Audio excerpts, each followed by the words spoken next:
and welcome to Crucial Conversations, done by the Nashville Chapter of the National Association of Black Journalists. I'm Sandra Long Weaver. I'm a founding member of the national organization, and today our guest is the Honorable State Senator Brenda Gilmore, who we're actually doing our interview on June 19th, known as Juneteenth. So we're going to start out talking a little bit about that, but also talk a little bit about the fact that she was up until the wee hours of the morning with the Senate working on legislation. So, Senator Gilmore, thank you very much for joining us. And let's talk about, there's an outcry now from a number of groups, Black Lives Matter and some Black celebrities calling for us to make Juneteenth a national holiday. And I wanted to ask you how you felt about it. Juneteenth, as many of you know, was actually the day that enslaved people in Texas learned 2 years after the Emancipation Proclamation that they had been freed. And so that's in 1860, they were freed in 1863, but they did not learn until 1865. Do you think it should be a national holiday? Oh, absolutely. Absolutely. I think it should be a national holiday. And not only do I think that we should do it on the state level, but I think it should be done on through Congress and be made a national holiday. If not, then I think each state then should address it individually, certainly in Tennessee. And now could not be a better time, is that there's so much unrest in this country about the inequality and how particular African-American people of color, African-Americans, have suffered from the time of slavery down through Jim Crow, the civil rights, and now the unrest we're having with police brutality. So now I think it's a wonderful window for us to revisit this issue and to make it a national holiday. Yes, and let's talk a little bit, let's talk about the police brutality. Since May 25th, and it is now June 19th, there have been almost daily protests because of the murder of George Floyd in Minneapolis, where the policeman had his knee on his neck for 8 minutes and 46 seconds, killing him. And he's now been charged with murder. And even since then, there was another Black man who was murdered in Atlanta when he was shot in the back twice by a police officer. And both of these, for George Floyd, it was about a possible counterfeit $20 bill. Exactly. For Rayshard Brooks, it was, he fell asleep in the line at a Wendy's ordering food, and they called the police. So these are minor infractions that 2 people have ended up dead. Yes, absolutely. There's always been a war on our Black men and our Black boys. And I know every mom and dad's worst fear is when their young men in particular, and our young girls. Also, we saw in Breonna Taylor in Louisville, Kentucky, was in her bed in her own home sleep. And with the no knock, the police invaded her home, and she was shot numerous times and ended up dead. And then we had the young man down in Georgia who was just jogging through, although it wasn't at the hand of law enforcement, it was vigilantes. He was jogging through the neighborhood and was killed. So I think, though, that the death of Mr. Floyd was a little different because of COVID-19, and we were sheltering at home. I mean, everybody was looking. We've had protests, not just in the United States. We've had protests all around the country, London, Canada, Germany. And people see the unjust systems that we have in America and how for years, housing, there's been disparities, healthcare, there's been disparities, jobs, there's been disparities, and particularly in criminal justice. There's been such a difference in the way people of color, African Americans are treated and the way white citizens are treated. And the world is saying enough is enough. So I really think that this is going to be different when there's been protests since this happened about 3 weeks ago. And what I see is young African-American kids. I see Asian young people. I see Caucasians. I see it's very diverse. Yes. And I think young people recognize that it's not fair, it's not right to just simply because of a person's color of their skin to treat them differently. And certainly death is the worst ending. Yes, that anyone can have. Right. And so there have been protests also here in Nashville, and I understand some of the legislation that you were looking at or going through, having conversations about into the wee hours of this morning concerned protesters. Talk to us a little bit about that and what happened. Yes, I was extremely concerned about this piece of legislation that our House had approved. In fact, it was supported by the Speaker of the House. And basically what it did, it was criminalizing, making it a felony for protesters, peaceful protesters, to camp on state property. And I was just really appalled at that, because this would have just shackled our young people. Most of the people who protest down through the years, when you look even during the civil rights movement, it was young people who were out on those streets, right, protesting. And when in Tennessee, it is very, very difficult to have your record expunged if you receive a felony. In some cases, these young people could not go to college or be accepted in college. They have a felony. It will hurt their professional careers. Some careers will not accept you. Professional careers will not accept you. Housing, in some cases, you can't purchase homes or rent homes if you have a felony. And I was just very dismayed about that. We were able to turn that legislation back, and it was defeated. So I was very pleased by that. Well, that's good news. And you know, the protesters who have been out there protesting very peacefully have called for a meeting with the governor, who so far has not talked to them. Do you think that Governor Lee should?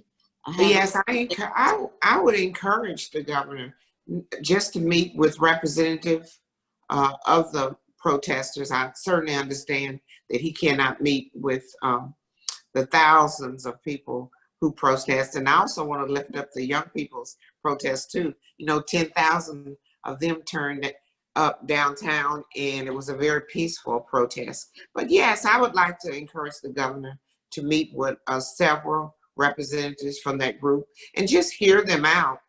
Basically, they, of course, are protesting against police brutality. They're protesting against Nathan Bedford Forrest bus being in such a prominent place. Let's stop there for a moment. Let's talk about that Forrest statue.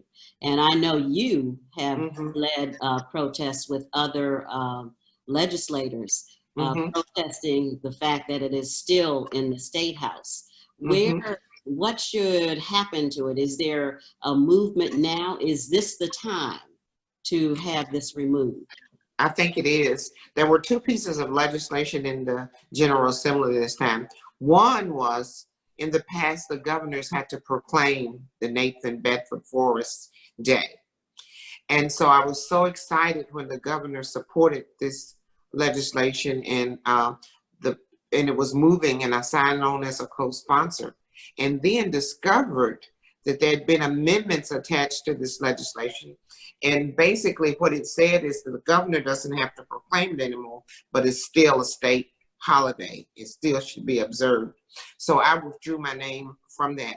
I tried to get it amended so that we could completely erase this day from, I need to even observe it, because a future governor, although this governor says I'm not going to proclaim it, a future governor still could proclaim it if the holiday is still there. Right. And this is General Forrest was very, very intelligent, very smart, but there's no reason in the world why he should have a place of honor in Tennessee's history.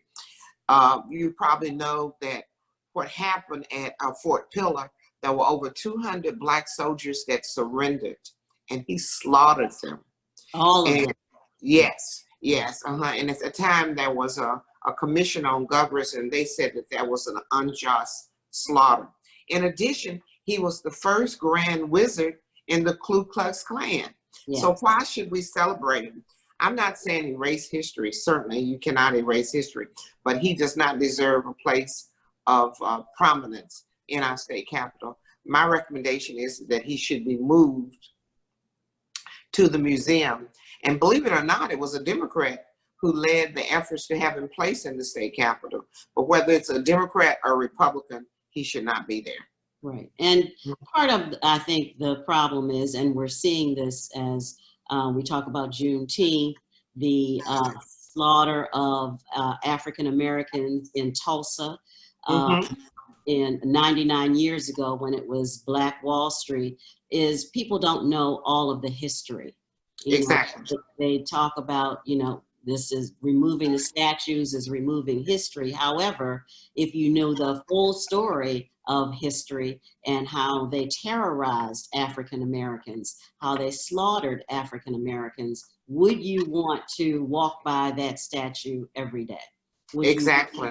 Exactly. And so part of the protesters are have sort of renamed Legislative Plaza after Ida B. Wells, who was a Black woman who lived in Memphis, had run a newspaper, wrote about her lynching and how lynching should be stopped. And earlier this year, in May, the Pulitzer they awarded her with the Pulitzer Prize, posthumously. And that is the highest honor that you can get in print journalism. But what if Dwight Lewis, who'd been the editorial page at the Tennessean for quite a few years, wrote a recent column also calling for a statue of Ida B. Wells. Should there be a statue of Ida B. Wells? There is. Yes, I agree that there should be. In fact, there's an Edward Carmack statue there, and he was one of the persons who just made Ida B. Wells' life so miserable. He instigated protests, and they end up, as you know, burning down her newspaper office and everything, because she was bringing awareness to the number of people who were being lynched. And in fact, even in 2020, just 2 weeks ago in California, we've had 2 additional people who have been lynched, and there's an investigation going on that. So yes, I surely support that. I hope we can look at doing something when we go back in session in January to honor her, and also make sure that she receives the kind of celebration and honor that some of these Southern Confederate soldiers that we are honoring today in Tennessee, not only in Tennessee, but across the country, particularly in the South. And most of those statues and monuments were erected right after the Civil Rights Movement. So I think it was more so to intimidate Blacks than it was to celebrate their heritage. Right, and they represent white supremacy. Exactly. And that's part of the reason that they were erected. Absolutely. And let's call it what it is. These really should be treasonous, because these are people who are protesting against America. Right. They seceded from the Union. They were. Absolutely. They were traitors to our country. They were traitors. Yes. So let's want to move on. We have a lot of things to cover. Okay. And so a couple other points. I wanted to also ask you about voting by mail, which has been some discussion. Where do things stand with that? Will we be able to vote by mail, or? Well, yes, that was a lawsuit filed by a number of ground root organizations such as Equity Alliance, the Urban League, the NAACP, the Nashville Lawyers Committee, and a number of other organizations, because presently we can vote absentee ballot in Tennessee, but it has to be a valid reason, such as you're sick, you're going to be out of the country, you're in the military, or you're away from school. And so these organizations, because of COVID-19, says that there's no reason why we should risk our health, and in some cases, even our lives. People are dying from this virus, to stand in lines to vote. And the judge agreed and said that COVID-19 should be a valid reason. And she asked our Secretary of State, who was vividly opposed to voting by mail, to prepare a program where everybody in Tennessee could vote by mail. Our Secretary of State sent communication to all the metro election officials across the state and told them to ignore her orders. And Secretary of State, yes, and also the Deputy Secretary of State got severely reprimanded by the judge, and she said if they did not comply, she was going to hold them in contempt of court. So as it is, and of course the state is still appealing it, taking it on further, appealing it to the Tennessee Supreme Court. And I haven't heard anything from the governor on this. Has he made a comment? Or? He's not in favor of voting by mail. Yeah, he's not in favor, as most conservative governors are not in favor of voting by mail. And so, I really won't debate the merits of it, but there's been almost no fraud, no discrepancies in voting by mail. And I certainly think across the country, over 100,000 people have died from this virus. Yes. And we should not be having people standing in long lines. For example, in Georgia, they were voting to way after midnight, and risking their health, particularly African Americans, because we are dying at a disproportionate rate from COVID-19.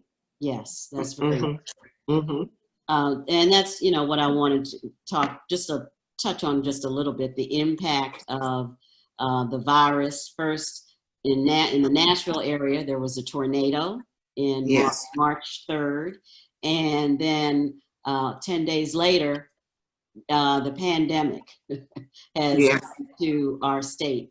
And then there's been the lockdown, and the state is now moving into, I believe, phase 3. So, but was there a discussion in the legislature about the economy and how the state of the economy? I know you worked on the budget, the state. Yes. Of course, the CARES Act, which was very much needed, provided money for small businesses in particular. There are many small businesses, particularly minority business, that probably will never be able to come back. It's just devastated their bottom lines to be closed for almost 3 months while we were sheltering in place. And of course, nationally, every citizen received $1,200. And that meant the world to a number of people who were trying to keep food on their tables and pay rent and mortgages. So I was very pleased that Congress was able to do that. We need more. Also, in our budget last night, $200 million was appropriated for county and cities in the state of Tennessee to help them, because the expenses were just tremendous. Between Shelby County and Davidson County, we shouldered over 70% of the COVID cases. The testing is very expensive because in the state of Tennessee, these tests are free. And so we've been able to manage them some. But even with that, again, there's a old adage that says that when white people get a cold, we get pneumonia. With COVID-19, we have been disproportionately impacted with this virus as well. While we comprise maybe 17% of the population, about 40% of the deaths are African Americans and Latinos. In the state of Tennessee. Yes. So where do we go from here? We continue the testing. We continue the testing. I've been tested. I try to encourage as many people as they can to test. It doesn't hurt, but I do have to be honest. It's a little tingle. It's a little tingle. But the only way that we can find out if we have this virus, and to get the needed care is to get tested. So I really encourage people to get tested. We had a little blip in the process because for a while, our Department of Health, State Department of Health, and our Metro Nashville Department of Health was sharing data to law enforcement of people who tested positive. And there was such an outcry about this that finally this practice has been discontinued. But there's been so much mistrust in the past between government and the people that I think that this probably slowed down our ability to encourage people to get tested. But we've got to do that. I encourage them to wash their hands. All the time. Yes. Continue to wash hands. And to get tested, wear masks anytime you go outside. Yes. And to try to social distance yourself with 6 feet between each. We've got to curb this thing. Right now, there's not a vaccine or cure for it. So this is, you know, this is our new normal, a new way of living. Yes. Yeah, the new normal is looking very different from what we're used to, but we'll all have to make adjustments. And absolutely. This disease is not going away. That's right. Is there concern at the legislative level about another surge coming to Tennessee? I know they talk about it on a national level, but I'm interested in. I think there's been a spike across the country as we begin to open up more and more. In Davidson County, the mayor has held us at phase 2 because there had been an uptick in the number of cases of infection.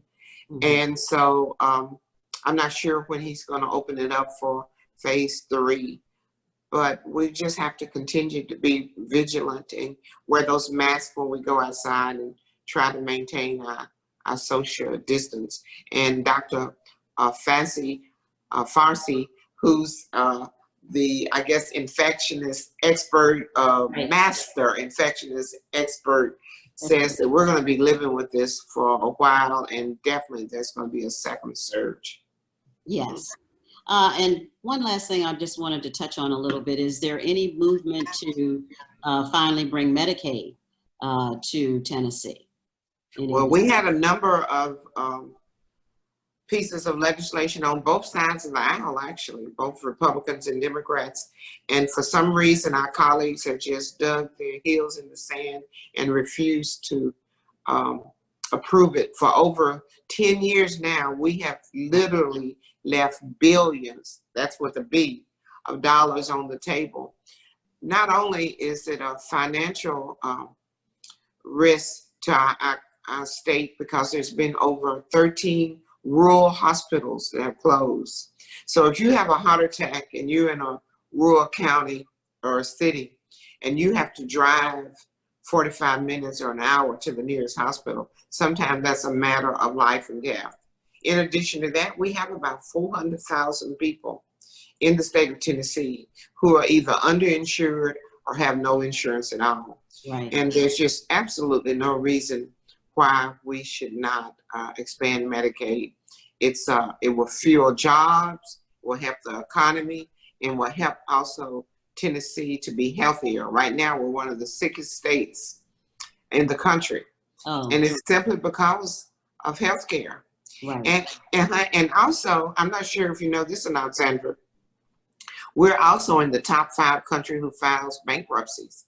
And the #1 reason for those filings is the extreme high cost of health care. When people go to the hospitals, their bills are just so high that they can't pay them, and they end up filing bankruptcy. No, I did not know that. Yeah. Absolutely. Still a lot of things that we need to look at. So you're out of session now. You don't go back until January. That's right. Is there anything between now and January that you'll be focusing on that you can start to talk about, or you're thinking about legislatively sponsoring, or? Well, there were a couple of pieces of legislation this year that I was not successful in getting moved. I Speaker of the House said that we would only, of course, we adjourned early in March and then came back in June, and only legislation that was time sensitive, COVID related or budget related was hearing. But I had a piece of legislation on trying to expand purchasing power for minority business. I hope to bring that back next year. I had a piece of legislation trying to restore people's rights to vote once they have had felonies and they still owed court costs. And so my legislation basically said if they were making payments on a regular basis, then their rights should be restored. I'd like to see that moved. And then I had a piece of legislation that says we should, when we do voter registration, a person should only be able to put their last 4 digits of their zip codes down. A lot of people refuse to participate in voter registration drives because they don't want to put their entire social security number down. Yes. I said zip code, but I meant to say last 4 digits of the social security number. Yes. Well, State Senator Brenda Gilmore, thank you so much. Oh, it's been my honor. Participating in our crucial conversations. We learned a lot, and hopefully we'll continue the conversation with you. I'm Sandra Long Weaver. Thank you for joining us. Thank you. Happy Juneteenth Day. And same to you.